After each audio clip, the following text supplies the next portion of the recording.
ক্ষমতায় গেলে ১ কোটি মানুষের কর্মসংস্থান ছাড়াও ফ্যামিলি কার্ড, কৃষি কার্ড চালু করবে বিএনপি। এছাড়া নগর উন্নয়নে বিএনপির নেয়া বিভিন্ন পরিকল্পনার কথা তুলে ধরেন বিএনপির ভারপ্রাপ্ত চেয়ারম্যান তারেক রহমান।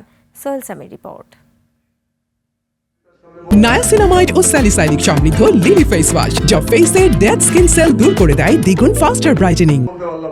রোববার সন্ধ্যায় গুলশানের একটি হোটেলে পেশাজীবী ও বিশিষ্টজনদের সাথে দেশ গঠনে বিএনপির পরিকল্পনা নিয়ে মত বিনিময় সভায় ভার্চুয়ালি যুক্ত হন দলটির ভারপ্রাপ্ত চেয়ারম্যান তারেক রহমান। প্রধান অতিথির বক্তৃতায় নারীদের ক্ষমতায়িত করতে বিএনপির ফ্যামিলি কার্ডের পরিকল্পনা গুরুত্বপূর্ণ ভূমিকা রাখবে বলে জানান তিনি। পরিবারের মা যদি এডুকেটেড হন এবং একই সাথে যদি তার হাতে কিছু অর্থনৈতিক স্বাধীনতা থাকে, তাহলে সেই রিসোর্সটা উনি ব্যবহার করেন প্রথমত তার সন্তানদের স্বাস্থ্যের পেছনে, দ্বিতীয়ত তার সন্তানদের শিক্ষার পিছনে, তৃতীয়ত উনি সেটা পরিবারের সচ্ছলতার জন্য ছোট ছোট জায়গায় ইনভেস্ট করেন, যেখান থেকে একটা রিটার্ন আসবে, ফলে তার পরিবার সচ্ছল হতে পারবে। কৃষি কার্ডের সুবিধা প্রান্তিক কৃষককে ক্ষুদ্র এবং ক্ষুদ্রকে মাঝারি কৃষকে উন্নীত করবে বলে আশা প্রকাশ করেন তারেক রহমান।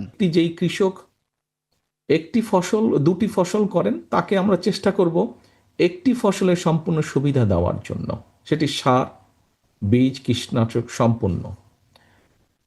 আমাদের হিসাব বলে তাকে যদি কন্টিনিউস 5 থেকে 7 বছর আমরা সাপোর্টটা দিতে পারি, প্রান্তিক কৃষক ক্ষুদ্র কৃষকে পরিণত হবার সম্ভাবনা প্রচুর, ক্ষুদ্র কৃষক মাঝারি কৃষক হবার সম্ভাবনা প্রচুর। এ সময় রোগ প্রতিরোধের পরিকল্পনা হিসেবে 1 লক্ষ হেলথ কেয়ারার নিয়োগ এবং তাদের গ্রামগঞ্জে ছড়িয়ে দেওয়ার কথা বলেন তারেক রহমান। পাবলিক প্রাইভেট পার্টনারশিপের মাধ্যমে স্বাস্থ্য সেবাকে সাধারণ মানুষের দোরগোড়ায় নিয়ে যাওয়ার কথাও বলেন তিনি। এভারকেয়ার হসপিটালে যে ক্যান্সার ডিপার্টমেন্টটা আছে, সেখানে যে কিমো মেশিন আছে, ওটারও ক্যাপাসিটি 200 জন। কিন্তু যেহেতু ওটা প্রাইভেট হসপিটাল, সেখানে সব ধরনের মানুষ যেতে পারে না, এফোর্ড করতে পারে না। তারা হয়তো মাসে 36টা রোগী পায়, 35টা রোগী পায়, পেশেন্ট পায় ওটার জন্য। বাকি হয়তো 70টা 65টা তাদের খালি থাকছে, দিতে পারছে না। আমরা যেটা চিন্তা করছি, এরকম যারা আছে তাদের সাথে সরকার একটা কন্ট্রাক্টে আসবে। কর্মসংস্থানের ব্যবস্থা সম্পর্কিত বিএনপির পরিকল্পনার কথা তুলে ধরেন তারেক রহমান।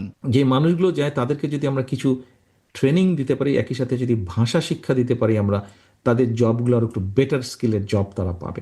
পুরো বিষয়টাকে আমরা এভাবে চিন্তা করছি। পরিকল্পনা বাস্তবায়নে আগামী নির্বাচনে ধানের শীষকে বেছে নিতে ভোটারদের প্রতি আহ্বানও জানান বিএনপির ভারপ্রাপ্ত চেয়ারম্যান। সোহেল সামি, 21 টেলিভিশন, ঢাকা।